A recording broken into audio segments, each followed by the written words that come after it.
Hello' everyone, জিকে modern Assam YouTube চেনেলে আপোনালোকক সকলোকে স্বাগতম জনাইছোঁ। এডিআৰ গ্ৰেড 3 এণ্ড গ্ৰেড 4 লগতে অসম পুলিচ আৰু ডিএলএড এনএছ পৰীক্ষাৰ্থীসকলৰ বাবে ছ'চিয়েল ছায়েন্সৰ অৰ্থাৎ ভাৰতীয় গণতন্ত্ৰৰ পৰা কিছুমান MCQ প্ৰশ্ন উত্তৰ আগবঢ়াইছোঁ। প্ৰশ্নবোৰ খুবেই গুৰুত্বপূৰ্ণ হয়।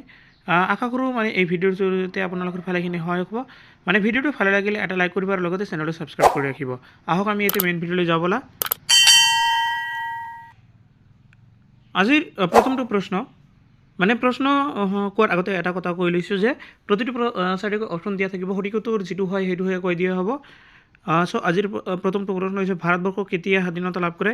এইটো আপোনালোকে সকলোৱে জানে, একদম সহজ প্ৰশ্ন। অপশ্যন নম্বৰ চি 1948 চনৰ 15 আগষ্ট তাৰিখে।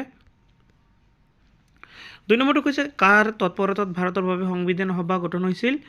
ইয়াত চাৰিটা অপশ্যন আছে আৰু সঠিক উত্তৰটো হ'ব অপশ্যন নম্বৰ ডি কেবিনেট মিছনৰ। 3 নম্বৰ প্ৰশ্ন কি কৈছে কেবিনেট মিছন ভাৰতলৈ কেতিয়া আহিছিল? এইটো একদম সহজ প্ৰশ্ন আৰু এইটো জনাটো খুবেই দৰকাৰ। উত্তৰটো হ'ল অপশ্যন নম্বৰ চি 1946 চনৰ মাৰ্চ মাহত। 4 নম্বৰ প্ৰশ্নত কৈছে প্ৰথম ভাৰতীয় সংবিধান সভা কেতিয়া অনুষ্ঠিত হয়? ইয়াৰ উত্তৰটো হ'ব অপশ্যন নম্বৰ ডি 1946 চনৰ 9 ডিচেম্বৰত। 5 নম্বৰ প্ৰশ্ন ভাৰতীয় সংবিধান সভাৰ স্থায়ী সভাপতি আছিল ডক্টৰ ৰাজেন্দ্ৰ প্ৰসাদ আৰু ইয়াৰ অস্থায়ী সভাপতিজন আছিল কোনে হ'ব? ইয়াৰ উত্তৰটো হ'ল option number D Sachchidananda Sinha. 6 number প্ৰশ্ন ভাৰতীয় সংবিধান সভাৰ খচৰা সমিতিৰ সভাপতি আছিল খচৰা সমিতিৰ সভাপতি কোন আছিল? ইয়াৰ উত্তৰটো হ'ব অপশ্যন নম্বৰ এ BR আম্বেদকাৰ। 7 নম্বৰ প্ৰশ্ন ভাৰতীয় সংবিধান সভাৰ প্ৰথমখন বৈঠকত কোনে সভাপতিত্ব কৰিছিল? এইটো আপোনালোকে সকলোৱে জানে, উত্তৰটো হ'ব option number C doctor Sachchidananda Sinha. 8 number প্ৰশ্ন ভাৰতীয় সংবিধান কেতিয়াৰ পৰা কাৰ্যকৰী হয়?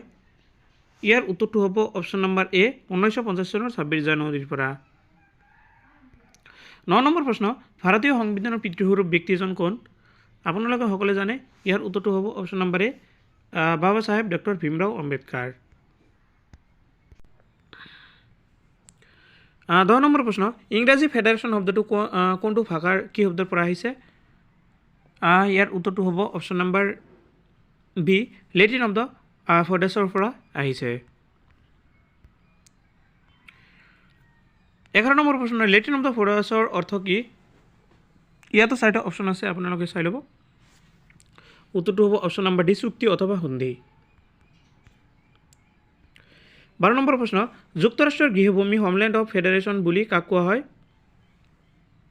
ইয়াৰ উত্তৰটো হ'ব অপশ্যন নম্বৰ বি আমেৰিকা। 13 নম্বৰ প্ৰশ্ন ভাৰতীয় সংবিধানখন হ'ল কি কৈছে এ নম্বৰত আছে পৃথিৱীৰ ভিতৰত দৃঢ়তম সংবিধান, পৃথিৱীৰ ভিতৰত চুটি সংবিধান বি নম্বৰটো, চি নম্বৰ আছে পৃথিৱীৰ ভিতৰত কঠিন সংবিধান আৰু ডি আছে পৃথিৱীৰ ভিতৰত নমনীয় সংবিধান। ইয়াৰ উত্তৰটো হৈছে অপশ্যন নম্বৰ এ পৃথিৱীৰ ভিতৰত দীৰ্ঘতম সংবিধান। আকৌ 14 নম্বৰ প্ৰশ্ন ভাৰতীয় সংবিধানখন হ'ল এ নম্বৰত আছে কঠিন, বি নমনীয়, চি আংশিকভাৱে নমনীয় আৰু আংশিকভাৱে কঠিন, ডি আছে ওপৰত কোনোটোৱে নহয়। ইয়াৰ উত্তৰটো হ'ব অপশ্যন নম্বৰ চি আংশিকভাৱে নমনীয় আৰু আংশিকভাৱে কঠিন। 15 নম্বৰ প্ৰশ্ন ভাৰতীয় সংবিধানখন এখন এ আছে জটিল কঠিন সংবিধান, বি শিথিল সংবিধান, চি কঠিন আৰু শিথিল উভয়ে, ডি ওপৰৰ উল্লেখযোগ্য কোনোটোৱে নহয়। ইয়াৰ উত্তৰটো হ'ব অপশ্যন নম্বৰ চি কঠিন আৰু শিথিল উভয়ে। 16 নম্বৰ প্ৰশ্ন ভাৰতীয় যুক্তৰাষ্ট্ৰ বুলিলে তলৰ কোনটো শুদ্ধ? এ আছে একাত্মক অৰ্থ, বিটো আছে অৰ্ধ যুক্তৰাষ্ট্ৰীয়, চি যুক্তৰাষ্ট্ৰীয় আৰু ডি আছে কোনোটো নহয়। ইয়াৰ উত্তৰটো হ'ব অপশ্যন নম্বৰ বি অৰ্ধ যুক্তৰাষ্ট্ৰীয়। 17 নম্বৰ প্ৰশ্ন ভাৰতীয় সংবিধানখনৰ কোনটো অনুচ্ছেদত ভাৰতক এখন ৰাজ্যসমূহৰ সংঘ বুলি কোৱা হৈছে? ইয়াৰ উত্তৰটো হ'ব অপশ্যন নম্বৰ ডি 1 নং অনুচ্ছেদক। 18 নম্বৰ প্ৰশ্ন সংবিধানৰ বিভিন্ন দিশ চালি চাবলৈ সংবিধান সভাই কিমান কমিটি গঠন কৰে? ইয়াৰ উত্তৰটো হ'ব অপশ্যন নম্বৰ এ 13খন। 19 নম্বৰ প্ৰশ্ন ভাৰতীয় সংবিধান ৰচনাৰ বাবে গঠন কৰা সংবিধান সভা গঠন হৈছিল? অপশ্যন এ আছে কেবিনেট মিছনৰ প্ৰস্তাৱ অনুসৰি, অপশ্যন বি ক্ৰিপছ মিছনৰ প্ৰস্তাৱ অনুসৰি, অপশ্যন চি আছে ব্ৰিটিছ সংসদৰ এখন আইন অনুসৰি, অপশ্যন ডি আছে ভাৰতীয় স্বাধীনতা আইন অনুসৰি। ইয়াৰ উত্তৰটো হ'ব অপশ্যন নম্বৰ এ কেবিনেট মিছনৰ প্ৰস্তাৱ অনুসৰি। 20 নম্বৰ প্ৰশ্ন, সংবিধান সভাই সংবিধানখনৰ খচৰা প্ৰস্তুত কৰোঁতে কিমান দিন সময় লৈছিল? উত্তৰটো হ'ল অপশ্যন নম্বৰ এ 2 বছৰ 11 মাহ 18 দিন। 21 নম্বৰ প্ৰশ্ন, সংবিধান সভাই সংবিধানৰ বিভিন্ন দফাৰ চূড়ান্ত ৰূপ দিছিল মানে কিমান চন কিহৰ ভিত্তিত? এইটো হ'ব, ইয়াতো 4টা অপশ্যন আছে চাব। উত্তৰটো হ'ব অপশ্যন নম্বৰ চি সদস্যসকলৰ ঐক্যমতত। 22 নম্বৰ প্ৰশ্ন, তলৰ কোনটো উৎসৰ পৰা ভাৰতীয় সংবিধানলৈ সৰ্বাধিক তথ্য ধাৰ কৰা হৈছে? ইয়াৰ উত্তৰটো অপশ্যন নম্বৰ এ 1935 চনৰ ভাৰত শাসনৰ পৰা। 23 নম্বৰ প্ৰশ্ন, তলৰ কোনটো অংশক ভাৰতীয় সংবিধানৰ আত্মাখ্যা দিয়া হৈছে? ইয়াৰ উত্তৰটো হ'ব অপশ্যন নম্বৰ ডি সাংবিধানিক প্ৰতিকাৰৰ অধিকাৰ। 24 নম্বৰ প্ৰশ্ন, কোনো সংবিধান সভাত লক্ষ্য নিৰ্ধাৰণমূলক প্ৰস্তাৱ উত্থাপন কৰিছিল মানে কোনে?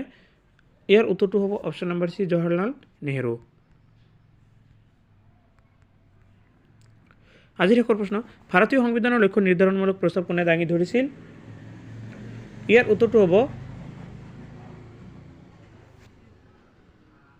অপশ্যন নম্বৰ চি জৱাহৰলাল নেহৰুৱে।